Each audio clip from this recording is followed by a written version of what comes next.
Ovviamente la prima reazione è di dispiacere, perché io ho cercato sempre di basare l'operato della mia amministrazione attraverso il dialogo, il confronto. Evidentemente questo elemento è mancato, viene anche sottolineato nella lettera dei commercianti, quindi sono io a essere il primo dispiaciuto. È di dispiacere la prima reazione del sindaco Mario Conte di fronte alla petizione di Veneto Imprese Unite, insieme ad altre associazioni di commercianti del centro, arrivata sulla sua scrivania e sottoscritta da 140 esercenti. Una dura presa di posizione del settore contro l'amministrazione comunale, colpevole, a loro dire, di mancanza di visioni e strategie.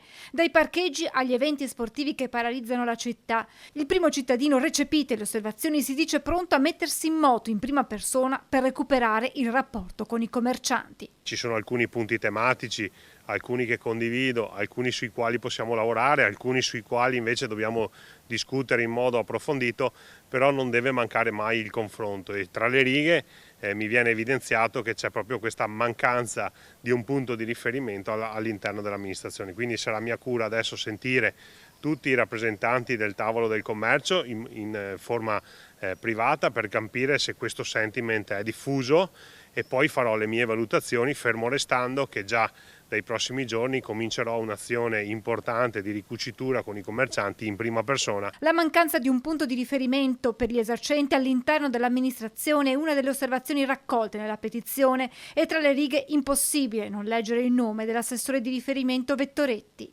Devo capire realmente qual è il sentiment cittadino del mondo del commercio nei confronti dell'assessore di riferimento e della giunta, per poi prendere la decisione più giusta e sempre e solo per il bene della città.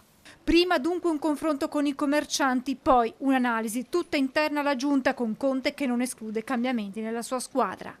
Ovviamente cercherò di capire qual è il problema e dov'è il problema. Se il problema sono alcuni comportamenti in giunta, ovviamente dobbiamo metterci al lavoro per correggerli. Se i problemi sono troppo marcati e insormontabili, ovviamente sono anche pronto a prendere delle decisioni importanti e magari a cambiare qualche elemento. Intanto anche l'opposizione va all'attacco di Casugana. Oggi l'attività è ferma, sui parcheggi ci siamo bloccati nella palude del Parc Vittoria, mentre servono scelte strategiche per rilanciare un centro storico, servono residenti, servono attività durante la settimana e servono attività che possono attrarre in città non solo turisti ma anche i cittadini.